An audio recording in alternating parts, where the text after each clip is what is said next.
I'm live. Yay. Okay, so this is me doing a live video, and this is what I want to talk about. Carvana. It's not that Carvana's a competitor. I don't really care about having competitors in my business because I believe that there's a strong enough demand that really a lot of people are needed to handle what people need. But Carvana is not a great seller of cars. They sell a lot of cars. They're growing at a meteoric rate, but there is some glitches in what they're doing, and they have very good PR to hide it. But as a person who does a similar sales model to Carvana, there is a problem when you grow at an exponential rate, is that quality control does fall apart. And that's why I tend to pull back, and I've always wanted to give people a better car and not become a big seller at the same time. Carvana, they do carry a somewhat similar model to Motor Field, except they do hold inventory. Their overhead is reduced because they warehouse and they do not have traditional salespeople. And there's some good things they do, and there is a way they can save people money, but that's at a cost sometimes, and it's left to the consumer to fix that. One of the things I want to point out was this is a site called Trustpilot. A lot of people use it to rate things they use online. Everything in the world is can be found on Trustpilot. It's a decent review site, and it's a good way to measure how people are doing. If you look at Carvana, more than about a third of the people out there have a less than great experience, where 1 out of 5 of them are having a terrible experience. Actually, 1 out of 3 tend to be having a bad experience. And why is that the case? And you're going to see as you go in these reviews, a lot of people are very unhappy. A lot of people are having problems with title issues. A lot of people are having problems with quality control issues. And some people are doing great. And these are not like old reviews. Constantly, every day on Trustpilot, every day there's people saying buyer beware, I've had these problems, I've had these and Carvana does try to make a good effort to try to reach out to people, but the problem is that you shouldn't be running a business model where you're constantly running around trying to fix bad things. You should be not letting the bad things happen up front. And so over and over again you have people who are just being completely dissatisfied, or they're being taken the wrong direction, or they're feeling completely let down. And why is this the case? Well, one of the things that happens with Carvana is that they routinely buy cars sight unseen at an auction. They don't actually have people inspecting a car. So let's talk about a car real fast. What Carvana will do is they'll go to an auction site like Manheim. They'll look at this car and they'll say, "Oh, look, it's got a really high condition score." We have this way of judging cars. It's a thing called the auto grade system. It's this thing right here, right there. Boop, auto grade. Auto grade. This one has a 4.1 CR on it. 4.1 is pretty good. The highest possible score you can have on a car is a 5.0. So 4.1 is good. 4.1 is what a lot of like certified pre-owned car stores will be aiming for condition-wise. 3.9, 4.1, 4.3. Those are pretty good scores. Does that mean the car's perfect? No, it doesn't mean it's perfect. It means that it's got light things wrong with it. Like in this case, it's got a tiny little ding right around here somewhere. And you've got these little damaged quadrants. But here's the thing, Carvana and CarMax would jump right on this car. We go to an auction, they're going to jump on this car, they're going to bid it up, they're going to get real aggressive on it. This was a prior rental car from Hertz. That doesn't mean it's a bad car, but rental cars can be abused, but this one probably not. It looks like it's decent.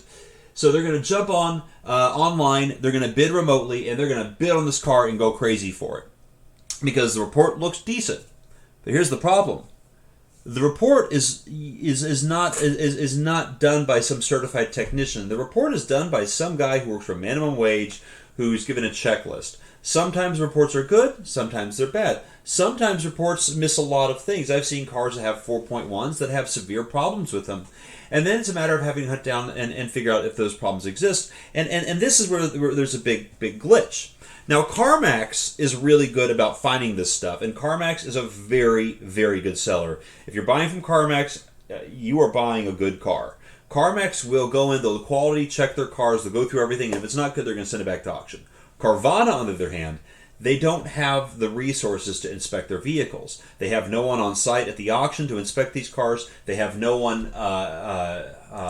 They don't have the facilities to actually take in and service these vehicles. So what they do is they kind of leave this on the customer. They leave a car that's been marginally, been maybe cleaned up, maybe lightly detailed, but in the end of it all, is there's a lot of stuff that they miss. So what you'll see is a lot of people coming back with experience of like, oh, like this thing was broken, this thing was broken, and you know, and Carvana made good on it later, but you have to catch that stuff at a certain time, and Carvana is not doing that, and sometimes people don't catch on to it till like a month or two later, and it's out of the side of the window where Carvana's going to even care, and so the main thing that you want to do is you want to get a car.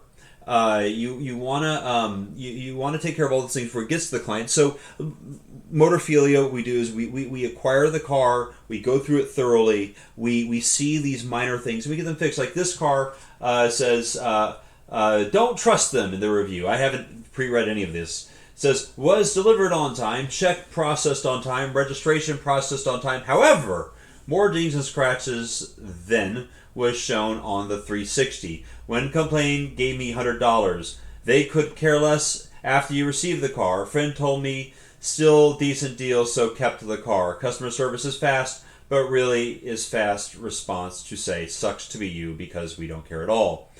And that's and Carvana has their reply to it, and honestly they're just going to loop you around. But over and over again, people will say that they have these problems with Carvana, and it's very poor quality control. And this is where I consider Carvana to be a poor sales source, is that if you go to their website, you're going to see these really neat pictures of a car, Carvana, whatever. The stock, this is going down anyways, but it's Carvana, Carvana.com. What is that their website? Yeah. You go there, you look at a car, I don't know, let's go find what a oh look, there's an Altima, 2015 Nissan Altima. We look at this Altima, not a good car, by the way. And this is another thing, by the way. In Motorphilia, we don't care about just selling you a car. You know what? Not all cars are the same. Nissan Altimas are trash cars. Now, this is a really neat setup, this 360 thing, but you can't really see the damage on this car. You can't really see the actual detail. I mean, they're trying to be transparent, but this is the thing. Let's see here. It's a car. Was it car complaints? Oh yeah, carcomplaints.com. Fun website. You go to place.carcomplaints.com.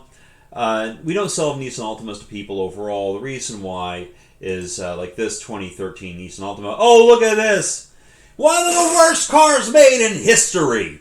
That's right. It's to be avoided like a plague. And like crazy, the transmissions are failing left to right. Does Carvana actually want to tell you that? No, they don't.